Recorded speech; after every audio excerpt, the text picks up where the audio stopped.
All right, here we are, segment number 2, and this is our big game tips where we break down big games each week. And this is the week of August 26, 2009. I'm here with Vegas Runner, a genuine professional bettor here in Las Vegas. I'm RJ Bell, and Marco D'Angelo, who is 30 years in the business. Our big game this week, Marco, is San Diego and Atlanta. Tell us about it. Well, we got this game. It's Saturday night. It's on CBS, so everybody's going to get to watch it. A couple interesting points. First off, it's week 3. It's dress rehearsal week, and Atlanta Falcons, being that it's week 3, this is their first home game of the season. So I think that's going to be a huge advantage to the Falcons this week. I think, we've talked about in numerous podcasts in the past. Now, why is it an advantage? Because they're extra excited? The fans are excited? Agendas. We always said that preseason games, you don't always look at statistics. You look at what the teams want to accomplish. And being that it's the first home game for Atlanta, I think they're going to want the game a little bit more. They'll play the starters a little more this week. And let's face it, San Diego's a set team. Phillip Rivers just signed a big contract this week. He's got the extension. They're happy in San Diego. They've got big aspirations this year. They're looking at a run to the Super Bowl this year, and they very well could be. They had that disappointing start last year. The Falcons at home, Matt Ryan on TV, a lot of speculation was, last year a fluke. He looks like the real deal. He's been good in preseason so far. And the running back, Turner, you think he's going to be a little pumped up with San Diego coming in? San Diego gave up on him, and I look for Atlanta to be really pumped up for this game. All right, so as we talked about in the preseason, motivation is very important, agenda, another way to say that. And you're saying that the excitement around the first home game is advantage Atlanta. TV. And you're saying the fact that Atlanta is a little less settled than San Diego, another advantage Atlanta. Absolutely. And then with Turner, the running back, a little more energy there. You always I always call it bite the hand that fed you. Now, what's the line on this game? The line in this game is 3-42. Atlanta is a 3-point favorite. All right, VR, what's your thoughts?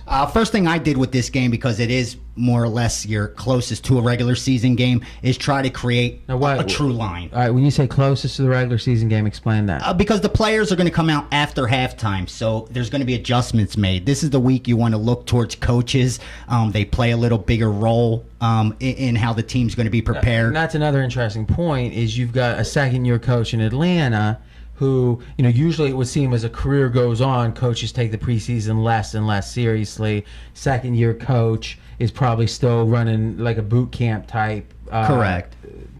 Training camp. Okay. And I made my line a pick 'em, Atlanta -1 at the most, and over under around 45. So I agree with the odds makers line on this one. Number 1, Atlanta had an extra day to prepare. Number 2, this is San Diego's back-to-back road games. Like Marco said, this team's already complete. They're probably already know going in who they're going to cut down to 75. I believe Monday the rosters have to go down to 75. Atlanta, on the flip side, has a lot to prove. They did come off, they are 1-1. They have covered twice, but this is a team that got out more yards allowed, almost 300 yards more they allowed to Detroit. So I think this team really has to come out and show they could play some defense as well.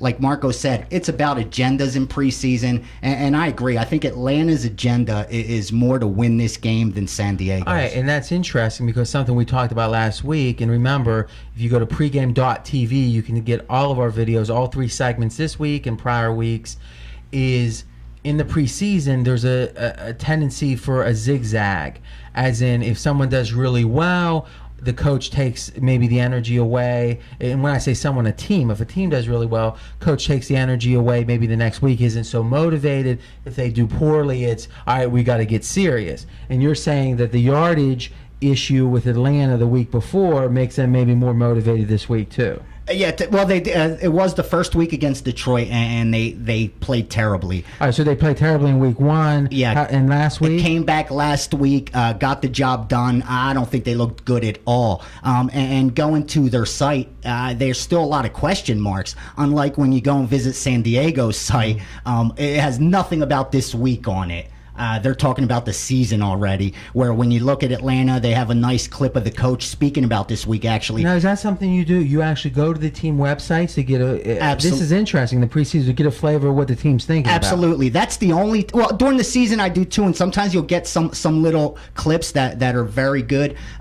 But in the preseason, you definitely do. I mean, press has access to these guys more than any other time during the season. Coaches will give out their game plan. But the website is produced by the team, correct? Exactly. And that's what I did this morning. I checked Atlanta's, and all they were talking about was this week's game. I went to San Diego's, and North Turner was talking about week 1 of the regular season. So, I mean, the agenda is all right, so let's think about this, because this is pretty interesting. Is on one hand, you could say this is truly indicative of what the team is caring about. On the other hand, it could just be a difference in the way that again, I don't think they're probably being paid too much to people running the website. Maybe it's just a matter of their style. Is San Diego has a whole season view and their web team. And again, I'm not saying that's true. Is let's make sure, again, one of the things we talk about is the information and tidbits that we give out here are trying to help batters win, and we always want to make sure that the information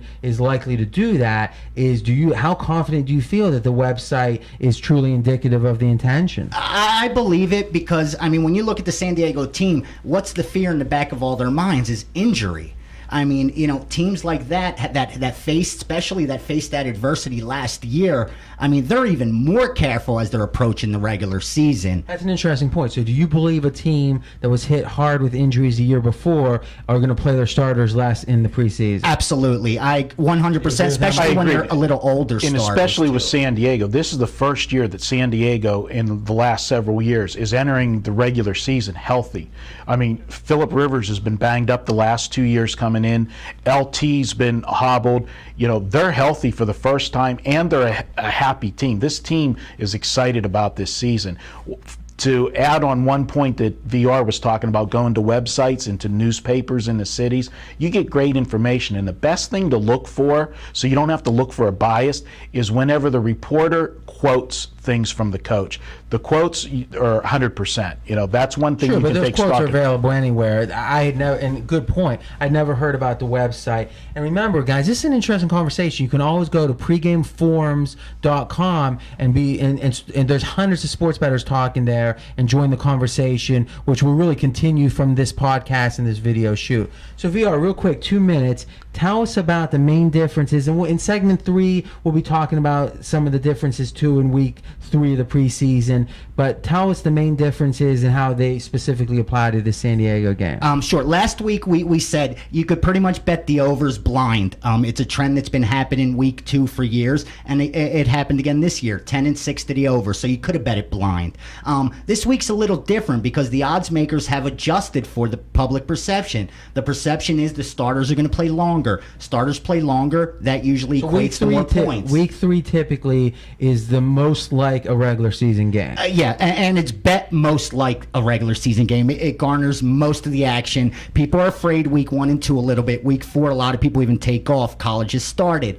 Week 3 is when everybody gets involved. Odds makers know this, and they already, added into the line for public perception. You look at this week's totals compared to last week, and we're seeing a lot of 40s, where we didn't see that last week. And should they be that high? I don't think so. When you look at the history, you see more unders. You either get a 50-50 split or more towards the under, like last year. Other thing I want to add real quick is you got to look to the dogs. Other than 2006. All right, so let's do this. Third segment, we're going to be talking free picks, and then we'll take some extra time. Marco, you had a closing thought? The one thing about the totals in week 3, remember, the starters are playing longer. Also, that means the defensive starters are playing longer. And this is the only week that a coach may actually game plan for a preseason game, which they don't game plan during the first 2 weeks, generally. Again, leading to the concept is more like a regular season game. Absolutely. Okay. Good conversation. Now, this is segment 2. We're going to go into segment 3, which we give free picks away and other things. And remember, you can get all segments at pregame.tv, and we'll be back with our third segment.